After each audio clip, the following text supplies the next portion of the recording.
Students, आज हम कक्षा 11वीं विषय भूगोल अध्याय 3 पृथ्वी की आंतरिक संरचना पढ़ेंगे, है ना। इस अध्याय में हम पृथ्वी की संरचना कैसे हुई है इसके संबंध में हम पढ़ेंगे।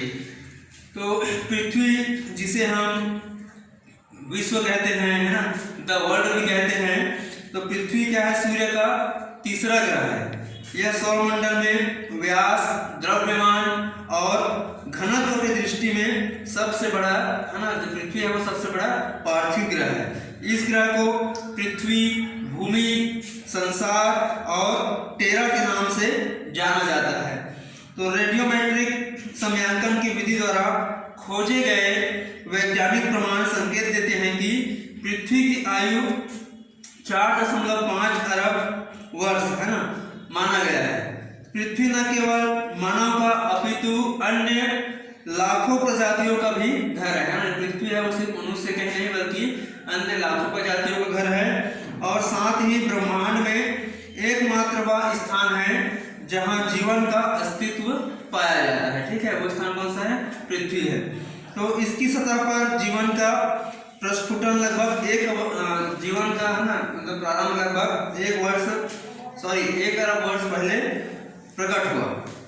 पृथ्वी की प्रकृति के बारे में हम कई तरह के अनुमान लगाते हैं, जैसे पृथ्वी गेंद की तरह गोल होगी, है ना, या गुब्बारे की तरह खोखली है।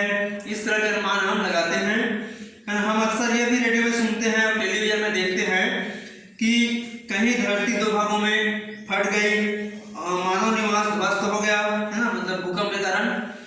और कहीं पर पहाड़ों पर धुआं तथा आग, है ना, ज्वालामुखी जैसा दाग होता है, ये हम देखते हैं। ठीक है, तो क्या आपने पहाड़ों से निकलते हुए धुआं तथा आग को देख कभी सोचा है कि ये कहाँ से और कैसे आता है ना। इस प्रश्न के जवाब को जानने के लिए पृथ्वी के आंतरिक भाग को हमें जानना होगा, है ना, तभी हम ये समझ सकते हैं।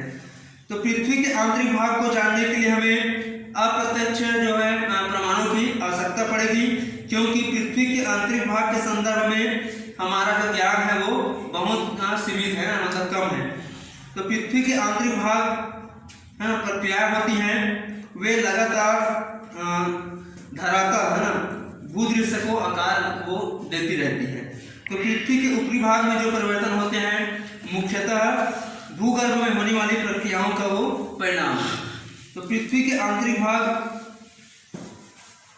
पृथ्वी के जो आंतरिक भाग प्रक्रियाएं होती हैं, क्या होती है? वो लगातार भूदृश्य को आकार देती रहती है।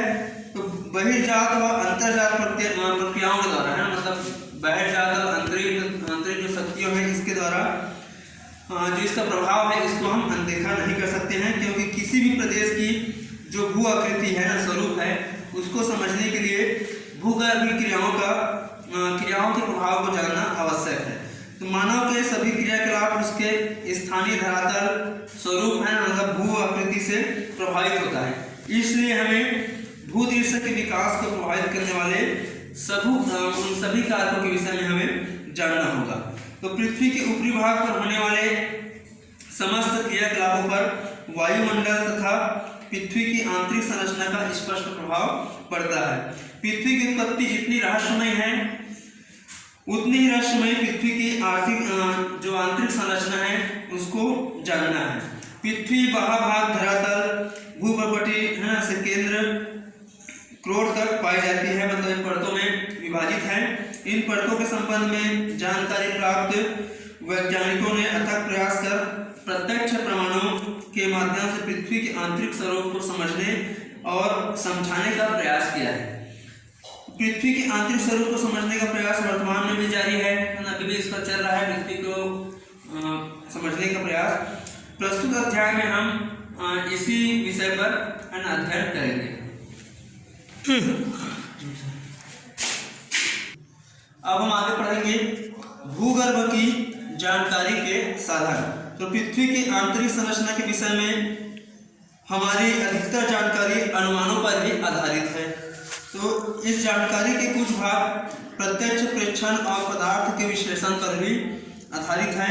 पृथ्वी के आंतरिक स्वरूप कई विद्वानों ने अपने इसके संबंध में आंतरिक स्वरूप के विषय में बहुत से विद्वानों ने अपने विचार रखे हैं। तो पृथ्वी के आंतरिक भाग के बारे में हमारी जानकारी ज्वालामुखी उद्भेदन से जो निष्क्रिय पदार्थ है ना, और भूकंप के बाद उभरे जो स्थल रूप होते हैं उसके अवलोकन और मूल्यांकन में कई चौंकाने वाली जानकारी वैज्ञानिकों को पृथ्वी के संबंध में मिली है। ठीक है, वैज्ञानिकों ने प्रत्यक्ष एवं अप्रत्यक्ष स्रोतों से प्राप्त जानकारी के आधार पर हमें पृथ्वी के आंतरिक भाग को समझाने का प्रयास किया। हम आगे पृथ्वी की गहराई और प्रकृति के प्रत्यक्ष और अप्रत्यक्ष माध्यमों को समझने का प्रयास करेंगे। ठीक है, तो ठीक है डियर स्टूडेंट्स, आगे का अध्याय हम आपको अगले वीडियो में पढ़ाएंगे। Thank you.